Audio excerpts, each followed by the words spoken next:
we go. Fuck Raimi. Exactly. I'm right there with you, man. Welcome to Eternal Midnight, everybody. And that is what we are talking about today. We are doing the Sam Raimi trilogy, and that is exactly how James feels about him. No, So I like him. I just think they're overrated. Yes.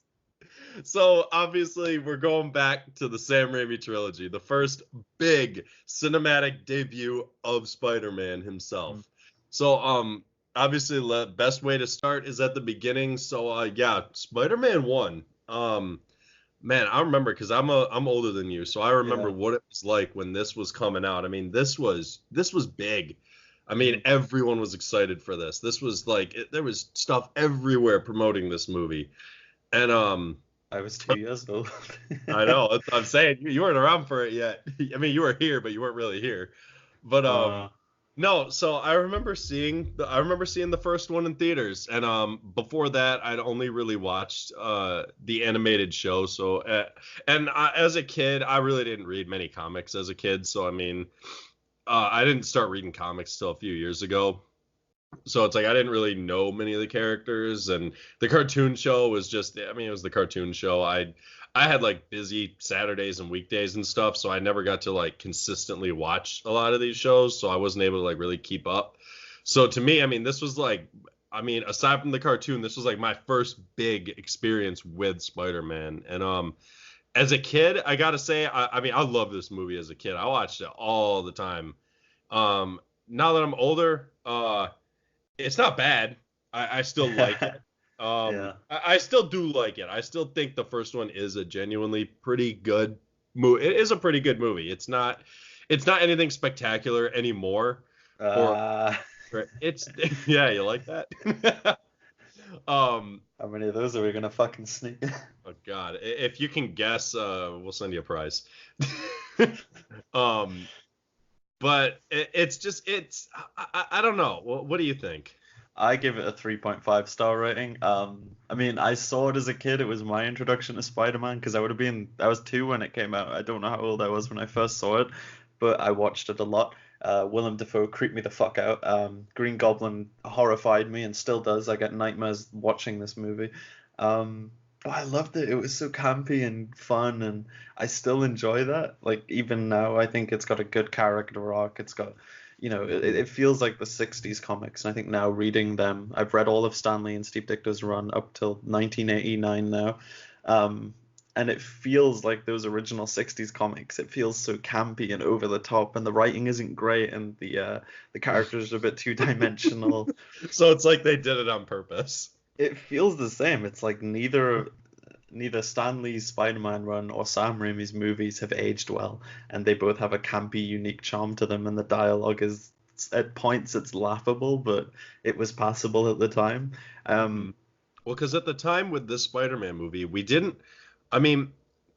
this was the first big one that came out right before this was X-Men, and before that, yeah, we'll do that one day. And before X-Men, people got to remember, the biggest thing before X-Men was Batman and Robin. So Would you not say Blade? I'd say Blade. Not mainstream, because Blade is R, right? Yeah, all right. Okay, so I'd go more of the mainstream as opposed to R, because back then, I mean, nowadays everyone gets to see Deadpool. Back then, everyone didn't get to watch Blade. Yeah, fair enough. So I'll go PG-13 or PG or PG-13 mainstream, because before Spider-Man there was X-Men, and before that we were just coming off of Batman and Robin. And if you stop and think about it, essentially Batman and Robin, I mean, they basically that movie alone basically like put a stop on superhero movies for a while. I mean, that was almost like the video game Crash of the 80s, where it was just like, okay, we're done.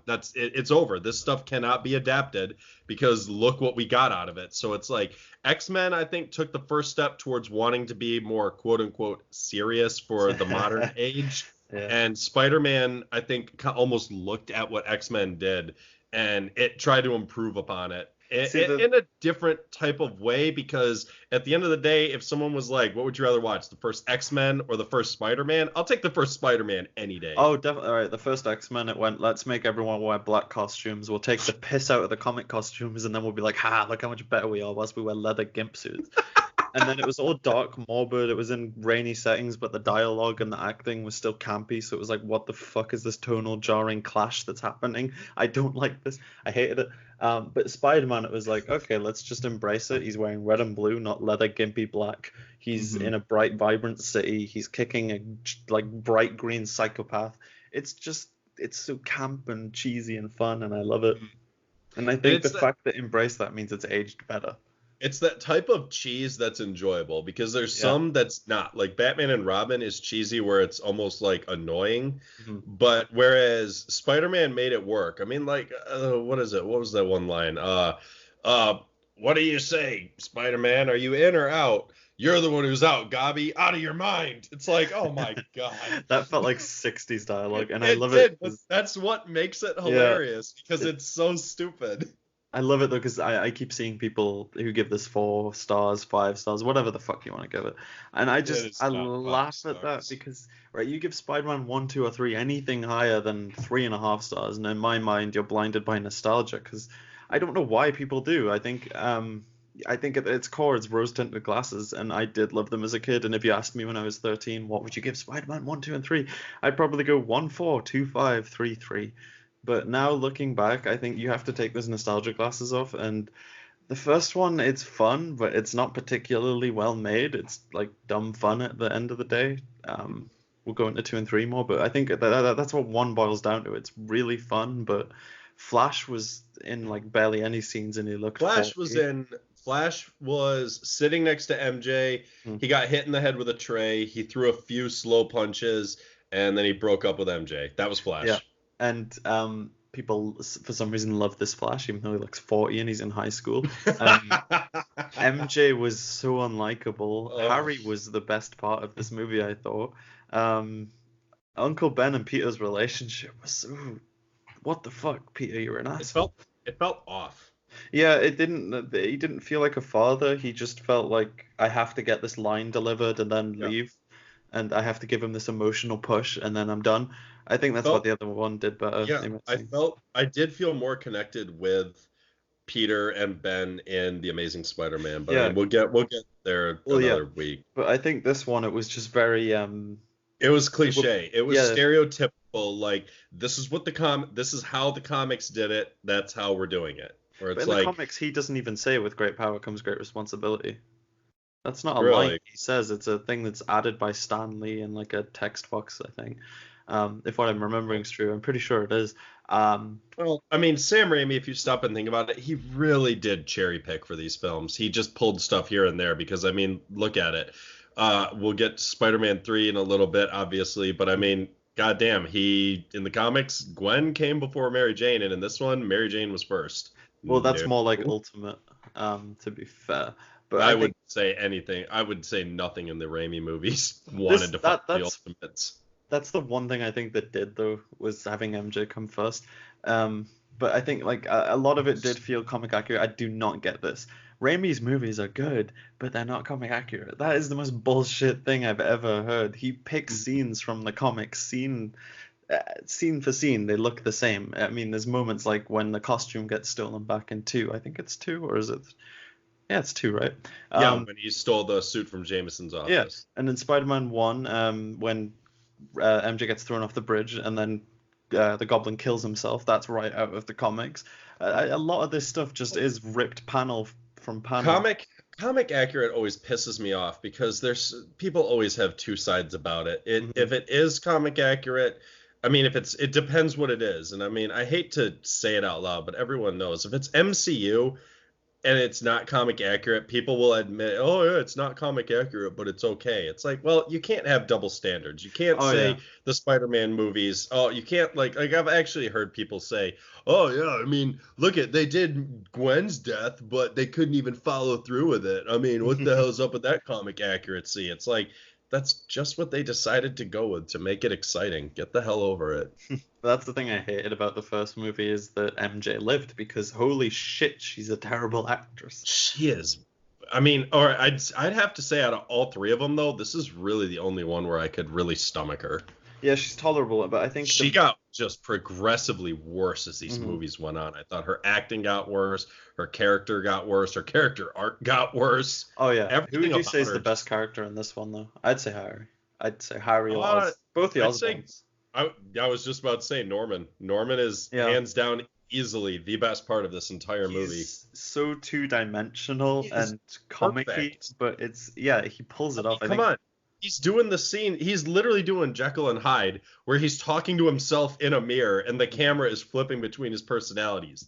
yeah, I if mean, you that was compare hilarious. That was awesome. they tried to do it again with Doc Ock and it didn't work. But I think Oh, when they did it with Goblin, yeah, they pulled it off so well well, it because worked he was a because he was actually insane. He was yeah, driven insane by the gas. Doc yeah. Ock was just, I don't Well, know what that mess was. Goblin was a reluctant villain, which was great, but it was sort of like he snapped between reluctant villain and then the second it came into conflict, it was I'm a psychopath and no matter what, I'm going to, get what I want. And I think by the end of the movie, he's gone to this point where, he's completely insane. There's none of the original Norman Osborn left in him, and And it it's that only, development that's really fun to watch. But it's two-dimensional, but it's engaging enough that you right. can Well, pass it. it's entertaining. Watch Yeah, anything with Willem Dafoe is entertaining to watch. He exactly. always is. I love his performances.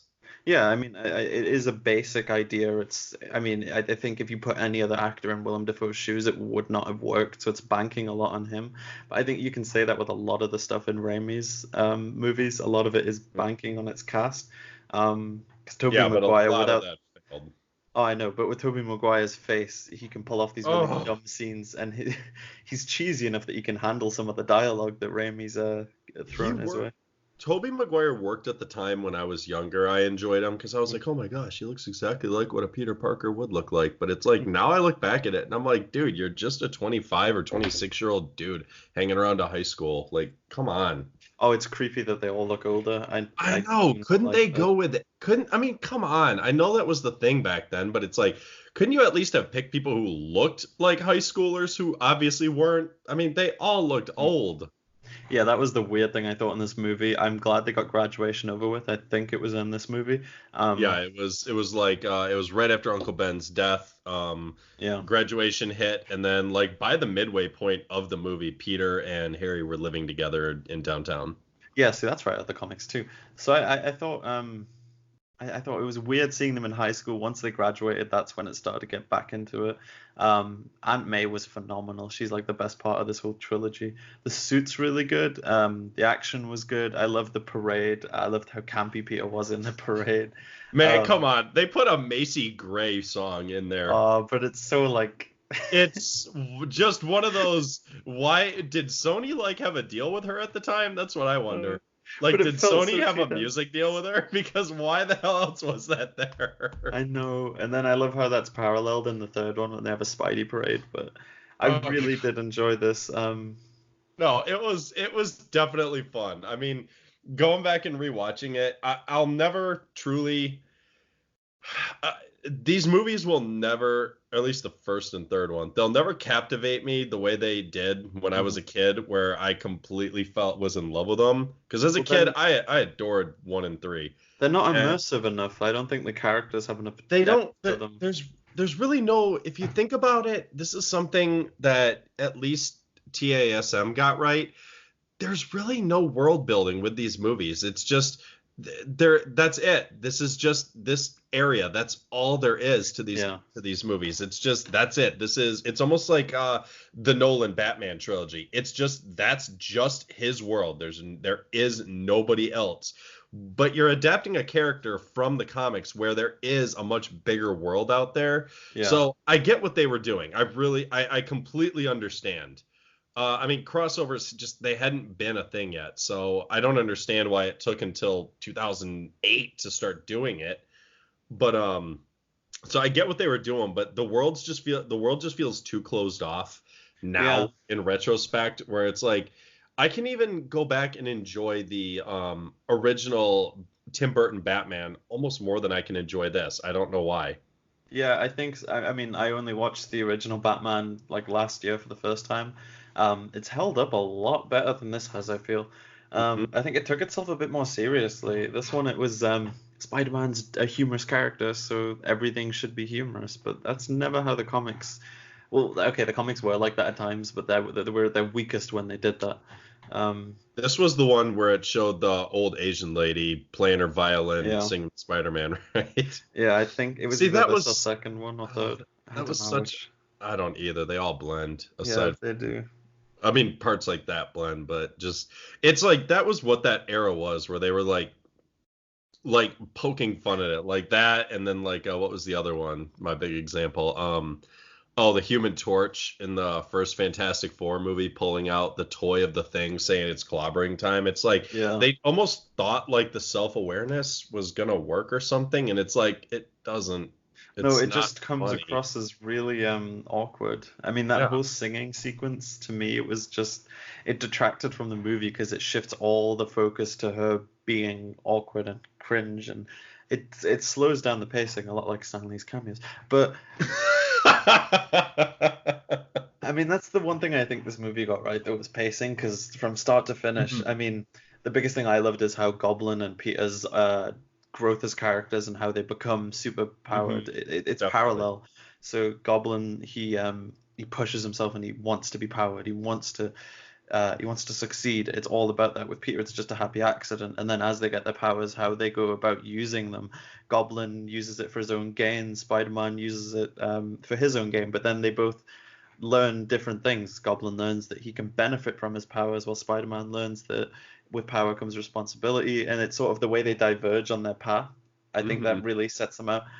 They tried to do it with Doc Ock, but it didn't work because it wasn't Spider-Man's origin movie anymore. Hmm. And Um, the weird thing that this movie, a scene in this movie also had that started to be something it felt like Raimi started using was the characters shifting personality from literally one camera shot to another. yeah, The scene where Norman realizes Peter is Spider-Man, gets up to leave, and Harry is begging him, "Dad, please, this girl means a lot. It's our first holiday together. Please don't leave." And Norman's like, "Ah, she's just gonna take you for all your money. Just leave the bitch," or something like that. And then he books it out true. of there. Mary Jane stands up. "Thanks for standing up for me, Harry." And then he's just like, "Don't talk about my dad that way." I'm like, what? Your The dad thing was with just a that, total asshole to you, and you were begging him not to be a dick. And then yeah. the girl you claim to care about so much says, "Thanks for standing up for me," and you start screaming at her. I'm like, what? Why? Kirsten Dunst had no chemistry with anyone in the cast, though. That was the Mm-mm. huge problem. Though I did love the scene because, when the blood drops from the ceiling and I Norman's like that. realization, he sees the cut. He's an intelligent villain. I love that because he pieced it together. The same thing I love about Vulture is that they use their own intellect to put together, oh, Mm. with They Vulture, didn't it's need like, I know your they voice didn't with need the him. mask off to be like, look, it is Peter. Yeah, they didn't need to do that. They just figured it out, and I absolutely loved that scene for that. It was the first time we got a vulture-like scene, rather than the car it was in at dinner. But I don't know. I think overall the movie does have a lot of good moments like that, but then there's a lot of shit that detracts, like Kirsten Dunst MJ moments, Flash Mhm. Thompson, anything in the high school. Um, I don't know. It's it's a movie of the early 2000s, and to me, that's where it's always going to remain. If I want to watch a time capsule of the early 2000s comic book movie genre, this would be the movie I would go to, probably. Definitely. I think X-Men's too edgy and bland that it's just awful. X-Men didn't know what it was doing. No, and I think that's the thing though, There's is people they go, I liked this when I was young, I liked this when I was a kid. I can't admit that it's bad now because how can I go back on something I used to love so much? But I I don't do it all see the damn time. I have so 100%. many movies I watched as a kid and fell in love with. And then as I'm older, I rewatch it and I'm like, I can still enjoy it, but Hmm. I can at least admit this dialogue is stupid or that plot point doesn't make sense or, oh yeah, that's a plot hole. It's like, I can still admit it. And a lot of you out there, you have to start admitting that. Take those damn goggles off when you're watching these movies and stop sitting there going, 5 stars, perfect, Yeah. absolutely perfect, no complaints. What do you mean no complaints? What do you Yeah. mean perfect? Do you know what the word perfect means? It means absolutely nothing wrong with it. But that's the thing. I think if people do like the movie and they can back it up, I love to debate that. I love it. I love it. If Well, and that's someone, what we're about to do right now when we dive into Spider-Man oh, 2. but that's the And thing. we're Like about to if someone can hold their own, I'm willing to talk. I love that discussion with someone who thinks, because I've had a few with people that loved Spider-Man 2 and they had actual points. It's when they don't say anything. It's just Spider-Man 2 is amazing. Why? Because I love it. Okay, that's not a. Yeah. Where do we go and from here? I'm just gonna tell all of you out there listening, if you do decide to engage with James in a debate on this, I'm just telling you, you better be as good as him or better, because you're going to lose or you're going to get pissed off and stop responding to him because A few people have been. I've they, had some really no, good debates. I a mean, few people tried. I witnessed those debates. oh They no, tried. I like some of them. Oh no, I'm not saying they failed. I'm just saying none of them supplied you with actual reasons. I think one or two did, but like overall, a lot of it was just I love the movie. Why? Yeah. I love the movie. I It hate was that. critics. It was critics. Critics love it. Look at it. It's heralded as one of the best ever. So what? By Yeah, who? it People back was in 2000. When did this come out? 2004 or 2005? 2002. No, the second one. Oh, the second one? Yeah, Ah, good question. we're on to 2004. the second one. Yeah. Oh, 2004. All Yeah. right. Yeah. Back in 2004, people heralded it as the greatest one ever because there wasn't anything to compare it to back then. We've Hmm. had significantly better movies since now, and I'm just gonna come right out and say it. I've never liked this movie. Even Ah, as a kid, yeah. I hated it when I saw it in theaters. I thought this movie was a joke. I saw through all the bullshit even when I was a kid, and I couldn't stand this film. Hmm. So I'm coming from the perspective of someone who would have given it 5 stars when I was like 13, 14. I absolutely loved it. I was 4 when it came out. I loved Doc Ock. I thought he was a brilliant villain. He terrified me. I loved Aunt May. And then I went back and rewatched it, and it's 3 stars for me now. The amount of people that give it 5 is bewildering, but because it's not perfect, it's It's not. There's so not many anywhere problems. near it. Peter Parker's whole arc in this movie is I'm jealous of MJ. And then she's like, oh, well, I can get back with you. And he's like, nah, it's not good for you. And she's like, what the fuck? And then he's like, oh, actually. And then she gets back. And it's just this wishy-washy back and forth of I want to be with you. I don't want to be with you. I want to be with. And it's just, this isn't an arc. So It's, it what pisses me off is the way Peter acts in this movie. It just shits over the end of the lesson he learned in Spider-Man 1. He exactly. learned he loved Aunt Mary Jane. He loved her. But he almost got her killed because his main villain, the Goblin, found out who he was, and he Hmm. was like, I already lost my uncle because of my selfishness. I'm not going to lose Mary Jane also. So Yeah. we got that very powerful scene of him saying, I can't be with you, her crying, and him walking away. To me, that was a great ending. That to me is probably hands down one of the most classic comic book movie endings of all time. The Yeah. hero admitting to himself, I cannot have what I want because I will lose it. And the Then thing I thought movie is, two. No, go ahead. he's really bitter in this one. He sees her with what is essentially a prop used to make him jealous, not an actual character. And Because Jameson's son had no character. I know that was pointless. And then the whole movie is just he's got this prop that he's jealous of, and the whole thing is I want to stop being selfish, but my entire arc this movie is I'm gonna be selfish, and by the end of it, Yeah. I'm gonna get what I want. There's nothing there. It's very much like Captain America's ending, I feel. It's just it's very wishy-washy. It doesn't have any sort of It's turning your back progress. on the lessons you've lived through and learned. It's almost Yeah. like what happened at the end of Flash season 2. After Mhm. everything Flash learned, he just fuck it, I don't care. It makes I want what I want. And it's it like makes I him know so unlikable. well, it's like I know heroes are human. I know. I Hmm. mean, well, most of them. I know heroes are human, like Spider-Man. They Yeah. are human. We are infallible. We do make mistakes. We change our minds. But it's like Mary Jane threw herself at you. You very maturely said, "This can't happen. I can't. I can't get this woman killed. I care too much about her." And then the next time in the next movie, he's following her around basically it's almost like he was acting like she dumped him and he was trying to work his way back into her Yeah. life And then when she goes, I have a boyfriend, he starts moping and crying over it. And I'm like, dude, stop being such a dick. If you truly care about this woman and you don't want to get her killed, at least put on a true happy face of I'm happy for you. And yes, you can be sad in extreme private moments, Hmm. but you should be happy for her. You You know shouldn't what? sit there and be like, oh, that's not fair that she moved on even though I rejected you. It's like, who wrote that shit and actually thought it made Peter look like a good character? It made him look like a prick. And you know what doesn't help? There's absolutely zero chemistry between the two.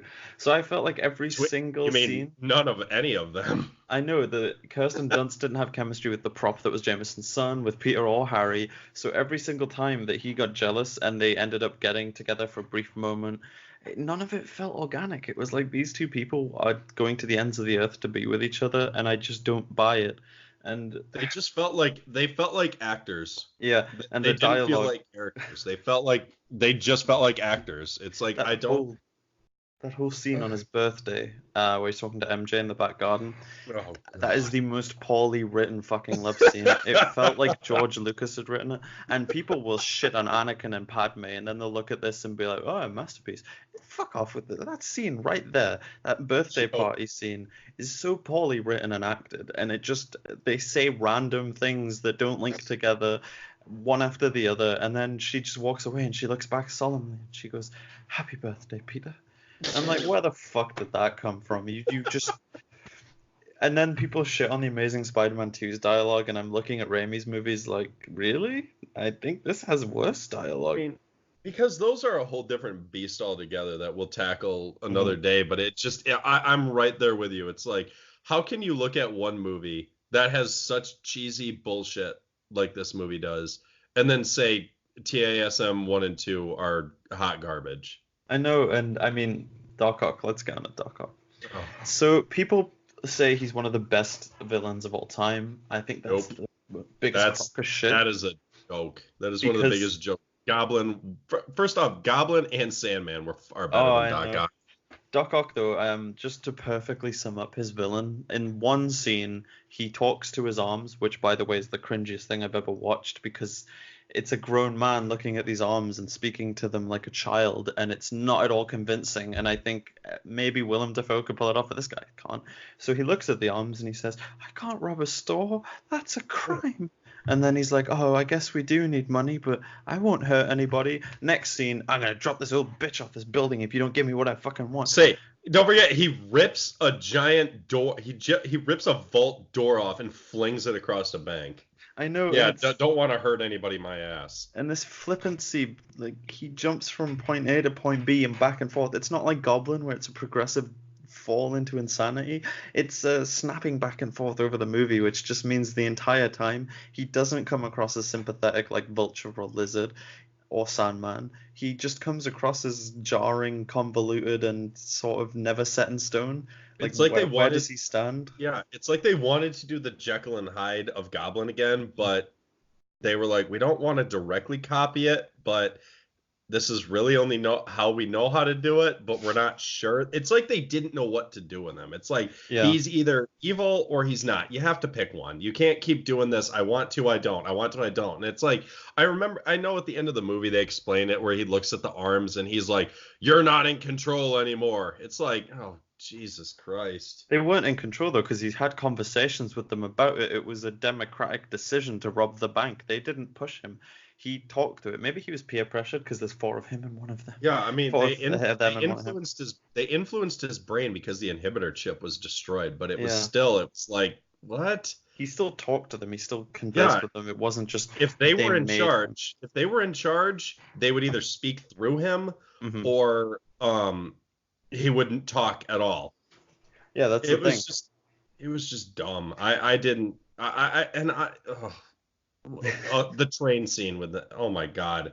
Yeah, I think with Doc Ock, He's supposed to have that same Jekyll and Hyde relationship, like you said, but it never works. And I think to draw on Homecoming with the Vulture, he's sympathetic, but he will cross that line to protect his family. That's what makes him sympathetic. He has a goal. It's all to protect his family, to pay and support his family.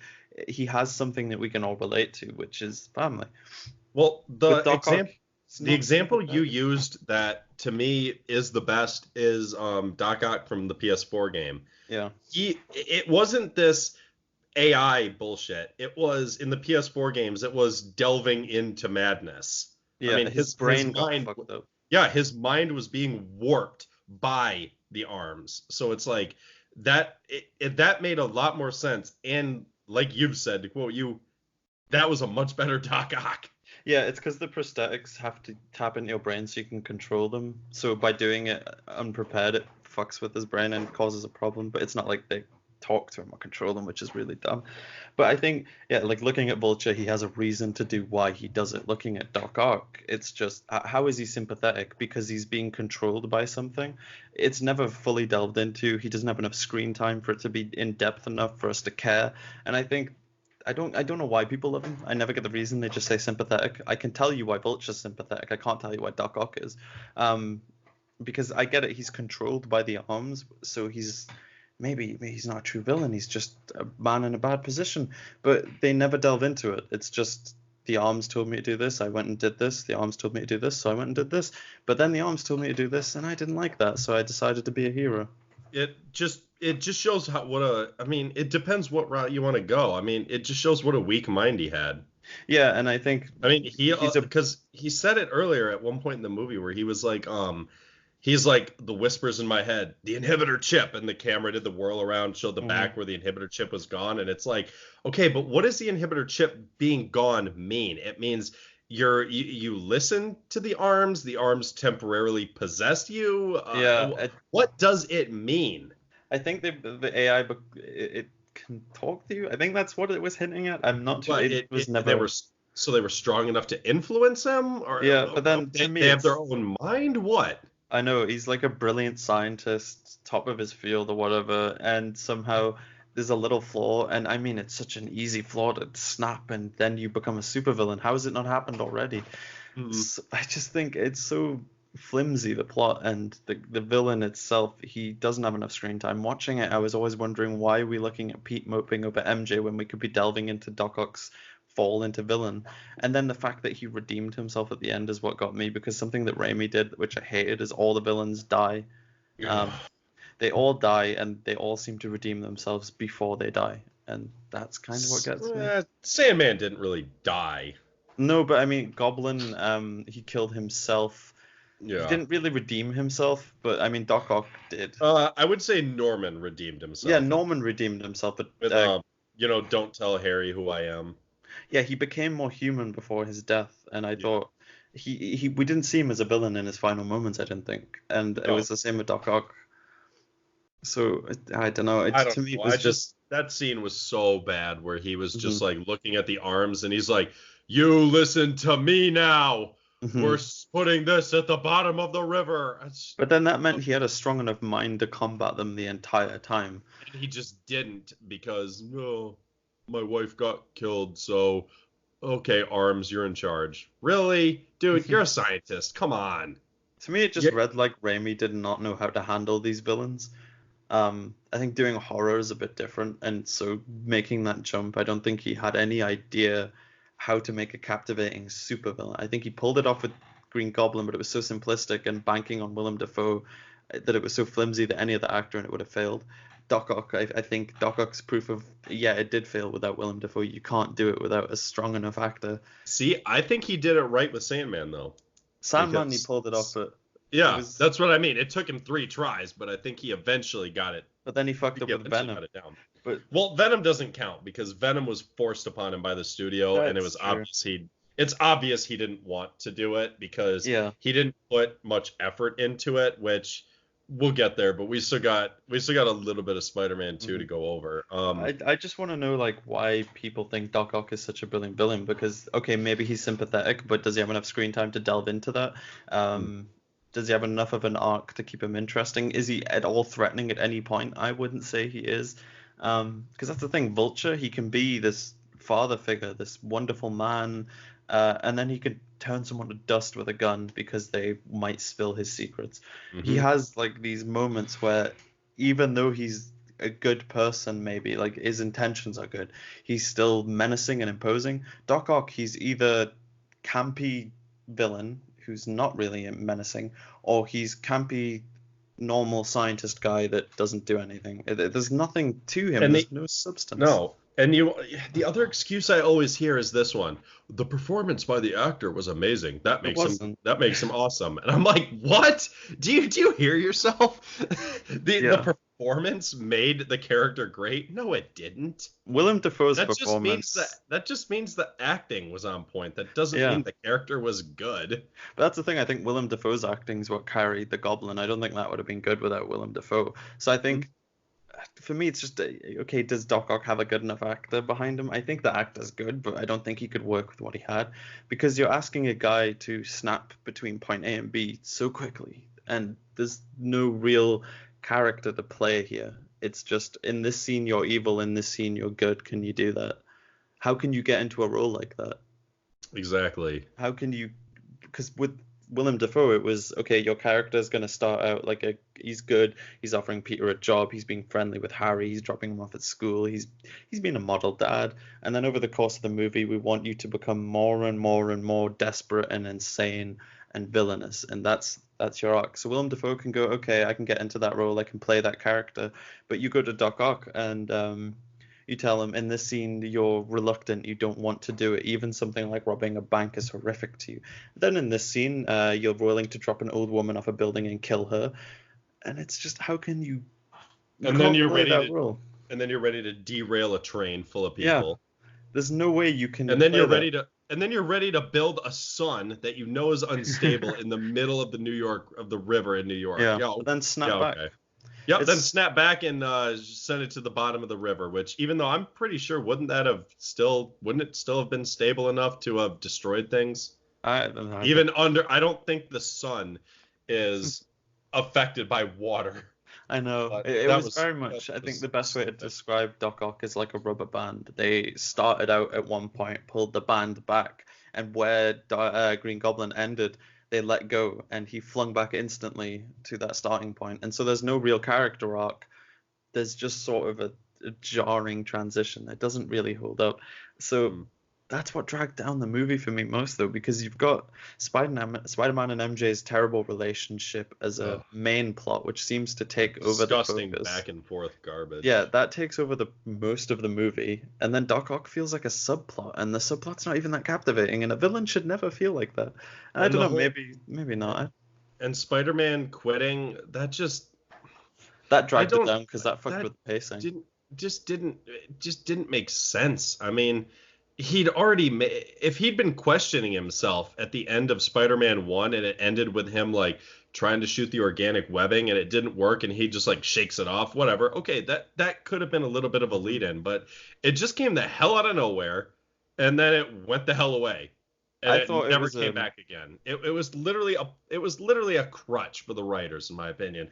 Oh yeah, look, he's in the middle of a fight. Let's make him lose his powers now. Bam, now, just now, out of nowhere. And if that's what causes it, a lack of confidence, if that's his kryptonite, how does he not falter when he thinks he's losing a fight?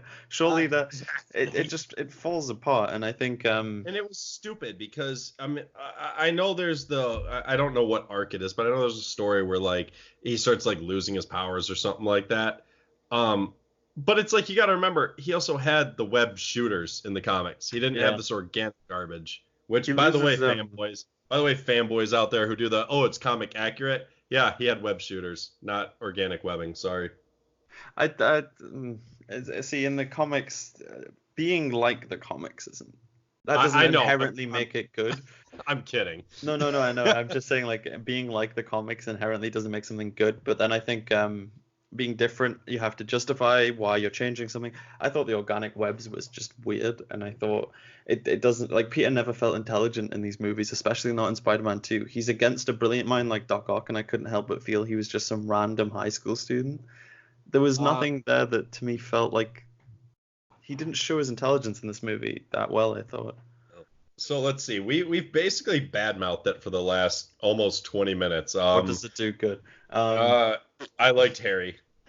I did, but he wasn't as good as the That's first one. No, I liked him because I thought he was funny, trying to Mhm. play like this complete jackass. Yeah. Okay, I did like. Okay, here is one scene I definitely will say I like. I did like his unmasking scene of Spider-Man.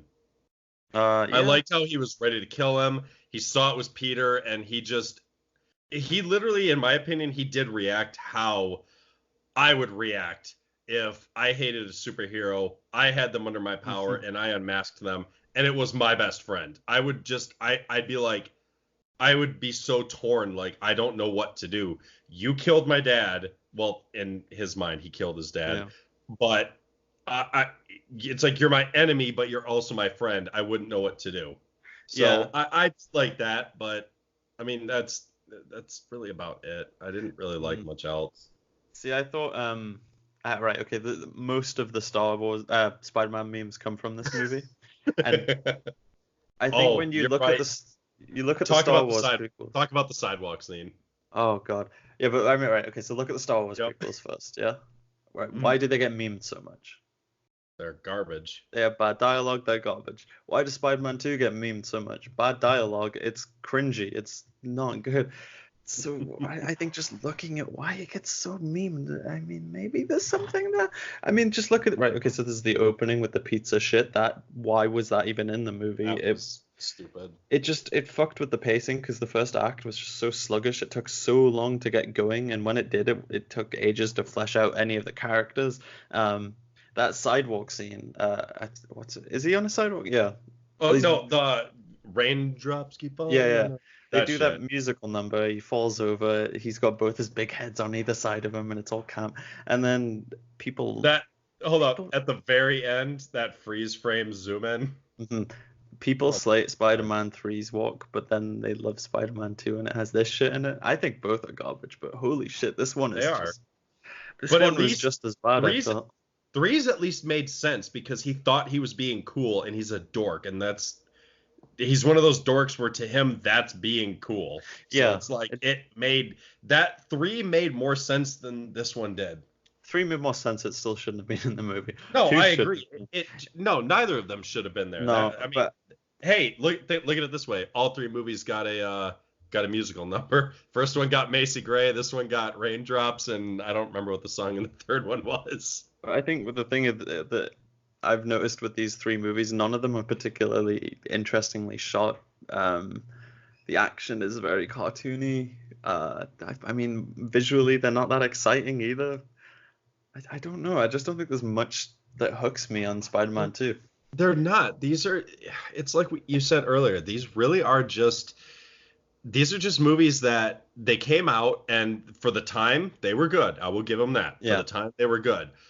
But the superhero genre has evolved since now, and it's like to still sit and look at them. I mean, anybody who tells me, "Hey, I still love these movies," my answer is this: love them away. Please love them all you want. But when we point out flaws, don't tell us to fuck off or don't tell us we're wrong.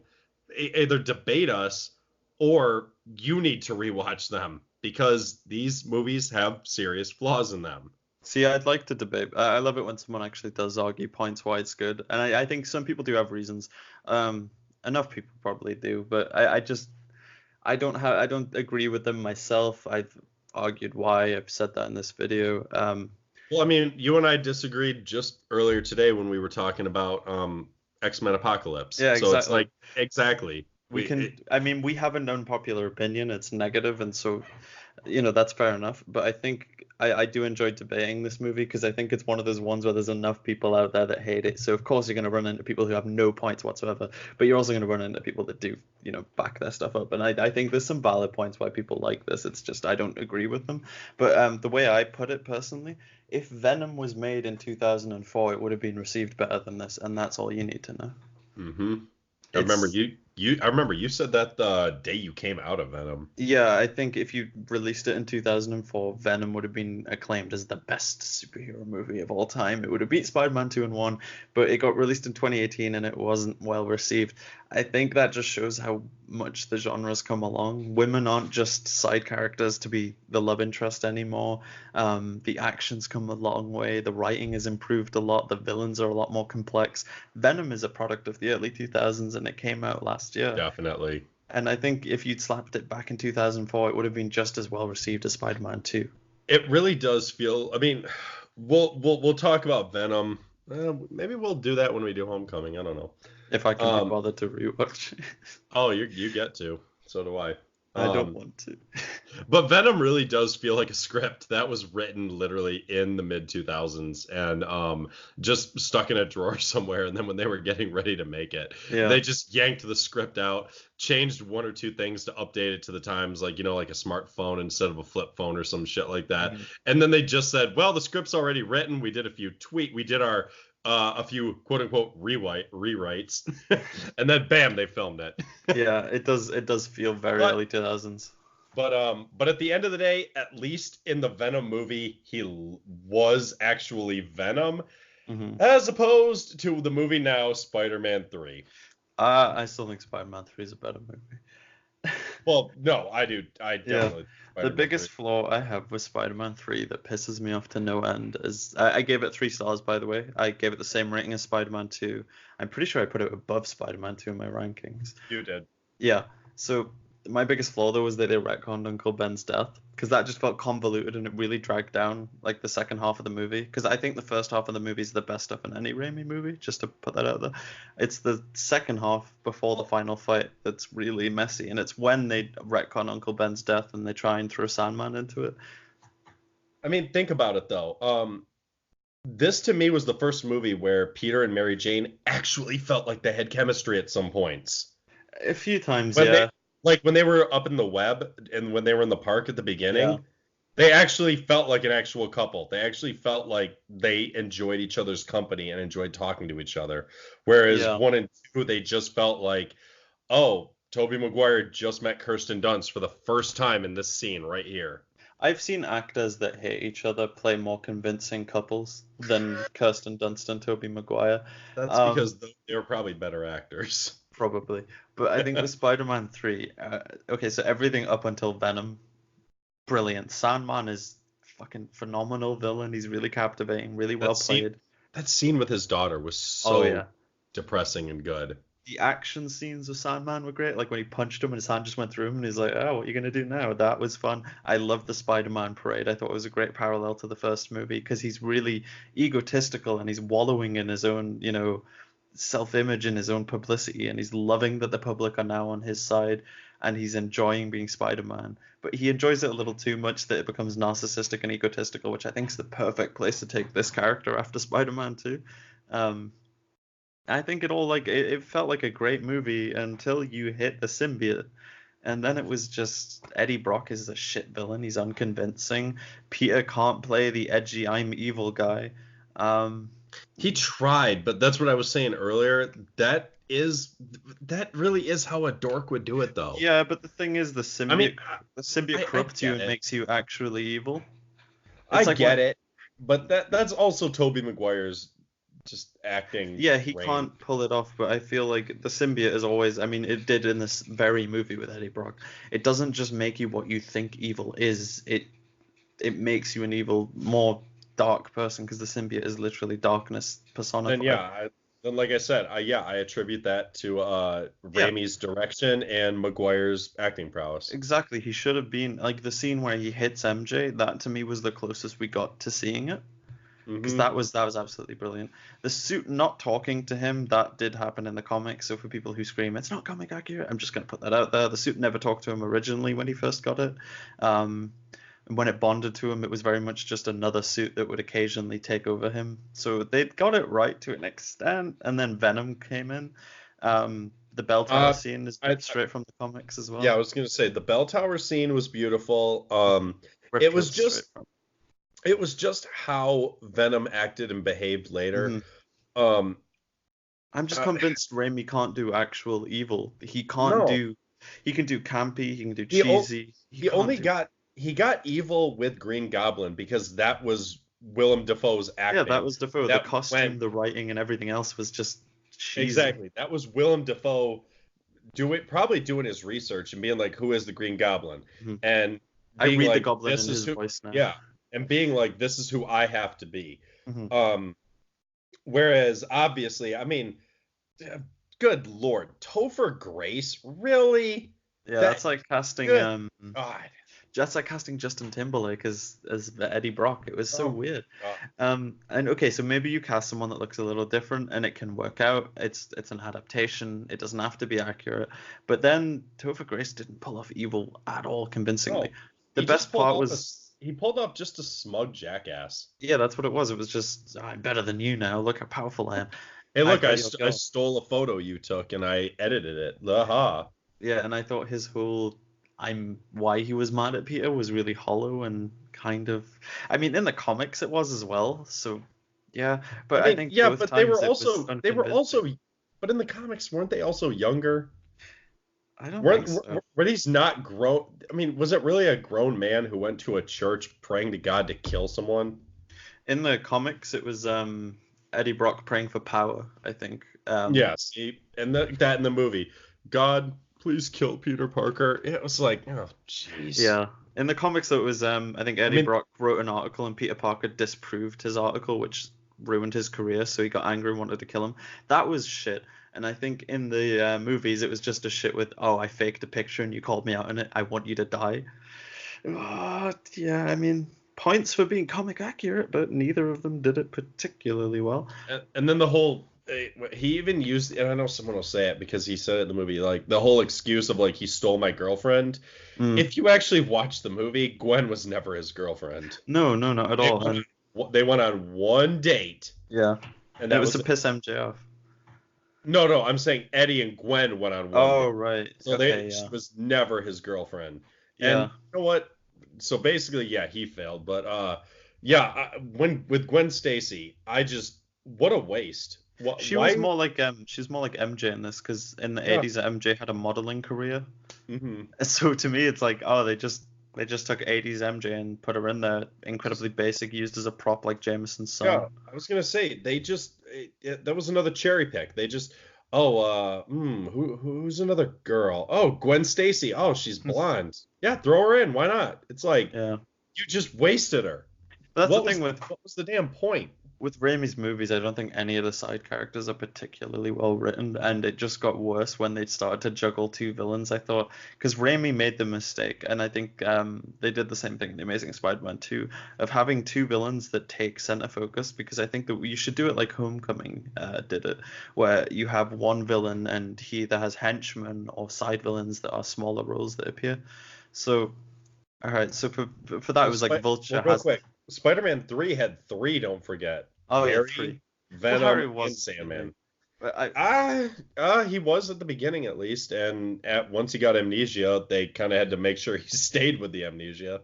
Yeah, that's true. But I mean, I thought, yeah, the way Vulture had it, he had Tinkerer doing his, working on the tech, so he was never sent a stage. Shocker was his henchman. He Got had killed. two of them. Prowler made a cameo, and Scorpion was just another goon. So it was like you had all these villains, but they were the main one, the one that took the center stage was always Vulture. It always came back to Vulture. So no matter what, he was the one being built. He was the one with the most depth. So he was a brilliant character for it. In this one, it had Sandman's origin story, Venom's origin story, Harry's Green Goblin origin story, trying to juggle all three of these together like they're all the main villain. It just doesn't work. I think Harry having a go at the Green Goblin and then turning hero, that could have been its own movie. Well, the problem with that was probably the stupidest thing out of all of these movies. Hmm. uh Peter comes to him and at the very end, obviously, Harry, please, I know I threw a Oh, pumpkin the grenade. butler. I knew I threw it. Yup, I knew I threw a pumpkin grenade right in your fucking face, and all you got was a teeny little scar on your mouth. But and that was what, days ago. Yeah, good. Yeah, sure, whatever. Please help me get out. Yeah, Harry, I just want you to know, your dad killed himself. I love Peter's his not excuse wrong. as well. I was like, He didn't even have an No, excuse, he did did. he? Yeah, he said, "I didn't want to ruin the image you have of your father." See, that's what I mean. That was like I was like, that's the definition of pulling something out of your ass. Yeah, a lot of Spider-Man 3 was retconning because I feel like in Mm. Spider-Man 2 it didn't feel like the Butler knew why Because the the Butler was the butler one cleaning the fucking wound.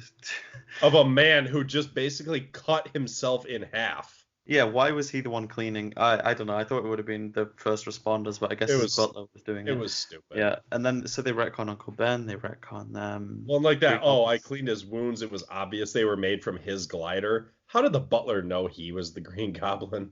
A lot of it just feels like they had to set things up and they didn't know how to Well, do it it. was stupid because they set things up that it was like they had to find answers to things that they set up for the pure reason of we want a dramatic moment later.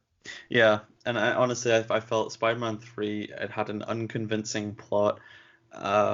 Poor villains. Sandman was really good, but the other two were just hollow and Well, and here's the thing, and this is where people are probably wondering right now, like, oh, oh, look at all the trash they're talking about three, but they said they liked this better than two. I genuinely think this movie to me had the most. This was probably the most emotional movie out oh of all of yeah, them to me. yeah. The Um, final act was it had yeah, genuine uh, emotion. the fight was really good. And it just, I'm not gonna lie, it hit me watching Harry get impaled, because Oh, definitely. I was like, damn, again, back in 2007, we weren't watching heroes get killed that often. So it was like, he just got impaled. And then uh, Flint Marko giving his speech to Peter about what actually happened on the night Uncle Ben got killed. Hmm. I'm not gonna lie, that actually hits me pretty hard, because it's like, it's a believable, understandable story. I mean, he wanted to save his daughter who was dying, and a mistake happened, and he regretted it every day since. I thought it was a dumb retcon though to alleviate Peter's guilt, and it kind of undermined Spider-Man 1 a bit. Yeah, yeah, but it still the way the actor addressed it, and Well, it all the comes down way to I thought it acting. was given. It's all No, I acting. know, but for me, Yeah. well, then for me at least, for me, I was like, yeah, it was a dumb retcon. It never should have happened, Hmm. but to me at least, I enjoyed the payoff of it, of It just Peter. makes me roll my eyes because, like I said, I think it undermines the first movie because now he's like, well, it wasn't my fault.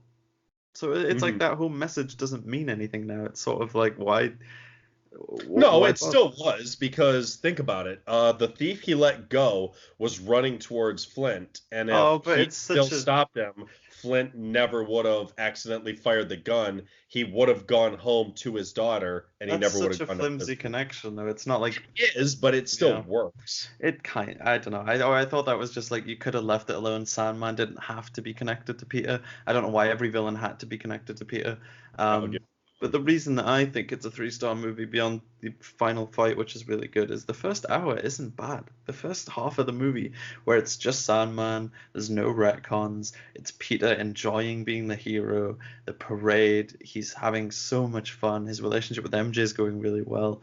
He's just it's infectiously fun. It's And so Mary Jane's walking around like a pissy little bitch. yeah, that's true. Oh, my career is shit, but look, they love Spider-Man. I hate my boyfriend, who I left a rich astronaut for. I know, and I just but watching Peter have so much fun was infectious. It No, no, was I'm laughing oh I at know. how she was acting, because it's like, hey, remember, Mary Jane, you chose this. You have no right to be angry right now. Yeah, it was entertaining though, and I thought that first half felt better than anything before it, Spider-Man 1 or 2. It felt like a great it felt like a good payoff from the first two movies. I thought it took all the flaws of his character in two, and it just went, yeah, he's a narcissistic, egotistical prick, and that's what his arc's going to be. He's going to learn from it in this movie. But he was also enjoying being the hero for once, which is a great parallel to the second movie where he was ready to hang it up. And I thought that first half absolutely great. You could have just continued with Sandman, had him as the main villain, and had Goblin as a subplot, and it would have probably worked out. It's Venom really did drag this movie down, but I Oh, think so because I first can, half final we fight, can't we can't blame we obviously can't blame Raimi because No, he didn't want to do Venom. He was very open about it. So but he it's really came into his own as a director with this one. I feel yeah. this is his best work in the first half. But yeah, Mhm. it's the Sony interference that fucked this one. Same thing that happened with Webb, because Webb's a phenomenal director, way better than Raimi, I think, and he couldn't survive Sony Oh, interference. TASM was in my opinion, everything about it was superior. Yeah, and so even he Everything. couldn't handle Sony's Visually, interference. everything. And if he couldn't handle it, why? How could Raimi? Raimi's just like a little Well, goofy horror director. at least well, here's the funny thing. They both had different forms of interference. Hmm. Raimi had Sony going, we want to appease to the fans. They want Venom, put Venom in the movie. Yeah, No, I don't want to do Venom. You're going to do Venom or you're not doing the movie. yeah, And with Webb, it was good job on the first TASM. This one, create us a universe. yeah. He got the That's not the Snyder story I fuck. was going for. Well, too bad. That's what you're gonna do, or you're off the project. I guarantee that's how it went. Create us a universe and do Venom, or you're gone. I feel like So the same thing it's happened. unfortunate. I think the same thing happened to him that happened to Snyder. So, but Yep. yeah, I think Raimi. It's not his fault. Three was so bad. I think it's. I think whilst one gets about the right sort of praise, I'd say two's heavily overrated, and I'd say three's heavily underrated. But that's the thing. I think the Raimi trilogy is pretty consistent in quality. I mean, I went the first one 3.5, second one 3, third one 3. But They're all middle ground. yeah, that's the thing. None They're of them all. are amazing, and none of them are dumpster But fires. that's the thing I want to come on to is that I think in the modern day a lot of people either think a movie's the best or it's the worst. I don't see that personally. I think we've slated one, two, and three, but I mean we praised three a bit, but I think the reason we slated one and two so much is because they get so much praise that it's just counterbalancing that. I think there's things one and two did really well, but I mean most people suck their dicks to Kingdom Come, so of course I want to talk about the bad things they did because Well, everyone sang their praises. it's like, what's the point in doing a review where we're just saying everything that critics have already said? We're the Yeah. ones who we're here to say what you guys are either unwilling to say, or I guarantee there's probably other people out there who think the same things we do, and you're just like, oh my God, I never would have dared say that because people would be like, you're wrong. And it's like, no, you're not wrong. All three of these movies have problems. All three of them have good things. All three of them have bad things. Well, it is opinion though. I think it's heavily Well, subjective it still. is, but it's Yeah. like even objectively, two is not perfect. Two is Oh not no, a it's not. five-star film. It's got plot holes, problems, and everything. Yeah. But the thing is, I don't give them like bad scores because when I said, "Oh, Spider-Man 2's 3 stars," I know people don't like that. They think 3 stars is bad. 6 out of 10 is good. It's Well, decent. look how people. I mean, here's the average way I see people say them. The first one is a classic. The second one is better than the first one, and the third one is a pile of shit. It's like, no, that is not a proper ranking for these films at all. One was it was decent, it was fun. Two was mediocre, and three was decent. I'd probably put it in that category. I think I loved them as a kid. I even loved three as a kid. I thought all of them were amazing. But I mean, coming back, I'm not too sure. I think that there is room for movies to be middle ground. I think people stop having to think it's the best, it's the worst. There's ratings in between 5 and 0 stars. There's that nice little middle ground, Mhm. and yeah, I don't think everything has to be 5 stars or 0 stars. And to me, Well, Spider-Man 3 is and 2 and 1. They're all middle ground, like you well, and said. you're also allowed to enjoy a film while still respectively giving it criticism. I That's love another Howard thing. the Duck. It's a 2 star movie. That's why I also love. That's another thing, like you just said, with this no middle ground. There's a lot of I love it or I hate it, Hmm. and it's like, no, a movie doesn't have to be 5 stars for you to enjoy it, people. You don't. That's not. You don't have to rate it that way. Not every movie has to be Citizen Kane, and not Exactly. every movie has to be The Room. See, The Room is so bad, but you know what? I love watching it. It's a Yeah, blast. but that's how I feel with Howard the Duck. But I mean, these Yeah. Raimi movies, Oh, I think they're a relic of the 2000s. I'm glad they were made because they popularized Spider-Man, and I've got to give Raimi credit for because he did have an impact on the superhero genre.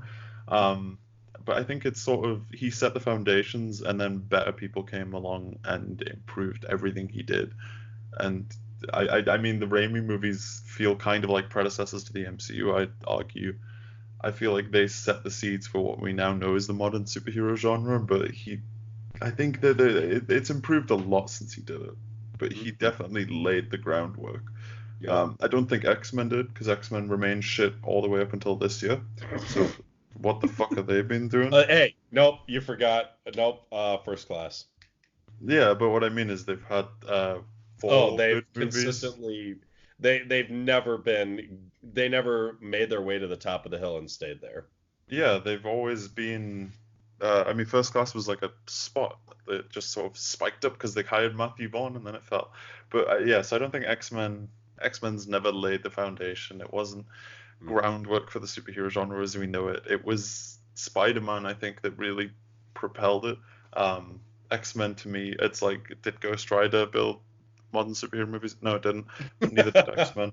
Um, Raimi's Spider-Man did, because it's got that fun but emotional side to it that I think, to an extent, modern MCU does, except too much humor. But I think they learned a lot from Raimi's work, more so than they did Webb's, weirdly. But they Sadly. should have learned more from Webb's, because he's great. But yeah, I've got to give them respect for building what we know today, because I think without these we wouldn't have what we have now. And Definitely. I don't think the genre would be where it is. So even though I think they're mediocre and overrated, I'll give them that. Well, hey, first isn't always the best because the Hmm. first is the one that takes the chance, does the experiment, Hmm. and Yeah. then all you have to do is look at your flaws and criticism, and people are able to take your good and incorporate it with something different and make it something better. And yeah, I never really thought of it that way. You're right. I guarantee that's what it was. They looked at these movies and that's what Favreau wanted to do. He's like, I want to do the same thing Sony did with Spider-Man with Iron Man, and look what we got from it. We got the MCU. Exactly, and I think they'll learn. They definitely learn. They'll have looked at a lot of the superhero movies, not just Spider-Man. I think it'd be naive to say, oh, they just looked at Raimi's movies, but I think you can tell that there's a lot more inspiration and a lot more similarity to these first three in modern superhero movies than there is the early X-Men stuff, or Ghost Rider, or Blade, or Batman, or whatever. So Fantastic Four. there is an element of that, I feel, and some of the worst stuff like Ragnarok. I mean, in phase one, there was well, think about it. In phase one, there was a little bit more of the self-referential humor, like Incredible Yeah. Hulk, the purple stretchy pants. Yeah, there was a bit of that, I feel. But yeah, I mean, I think Raimi's the most similar. It's like Lee. I think Lee set the groundwork for the superhero genre as we know it in comics, but he's not by any means the best writer, and his work is not 5 out of 5. It's not perfect, but I will give him respect, and I think that's how I would go here. I mean, I'm slating them as much as I am, but I do respect him for what he did. It's a Hmm. ballsy move to take a character that wears red and blue spandex and try and make a good movie about him. Hmm. And Raimi's the first to do it, so yeah, good on him, I think. Definitely. And So, my average rating for the franchise of Spider-Man overall is like 3.5 stars, I think. mm, yeah, to me, they just being older, I guess, they just don't really mean that much to me. I mean, I rewatched them, but I'm probably not going to go back to any of them at least within the next couple years. They If just I ever do, it'll be the first one. I have to say, two feels like a shadow of the first one. It feels like they were trying to recreate it, and to me, it just feels like a hollow husk of what the original was. That's an unpopular opinion, but it yes. is. I mean, see, if I was going to rewatch any of them, I'd rewatch one or three. Yeah, And just because, like I said, the ending of three, you obviously didn't like the retcon. I wasn't a fan of the retcon, but in my opinion, I think they handled it well. And yeah. the end of three just emotionally hit me with him describing his story, Peter realizing he can't let his anger get the better of him, and he needs to forgive. Mhm. But yeah, I mean, if I had to pick a superhero movie, I wouldn't go back to any of these three willingly, unless somebody wanted to watch them, I guess. But because they're dated, they're old. Yeah, I think it's one of those things. I'll watch them again in 2 or 3 years, see if my opinions change again, and go from there because I tried to rewatch them in 2015. I was 15 years old. I thought one hadn't aged that well. I thought I tried a bit of two and I couldn't get into it. So even finishing them now is an accomplishment for me. But No I'm kidding. excited to talk about the Amazing Spider-Man because I hated them as a kid and I love them now. So flip-flop Hmm. on the opinions there, pulling a bit of a Doc Ock. Yep. And you pulled me right into the same opinion. So next time we show up, guys, we will be talking about the Amazing Spider-Man 1 and 2. So that's about it for this episode. James, any closing statements? Yeah, I mean, I think I'm excited for Far From Home. I think a big part of why I rewatched them all was to get ready for that. And I'm really hoping that'll be the best live action one we've got so far. It looks like But it. we'll see, because it has to top Homecoming and The Amazing Spider-Man for me. Definitely.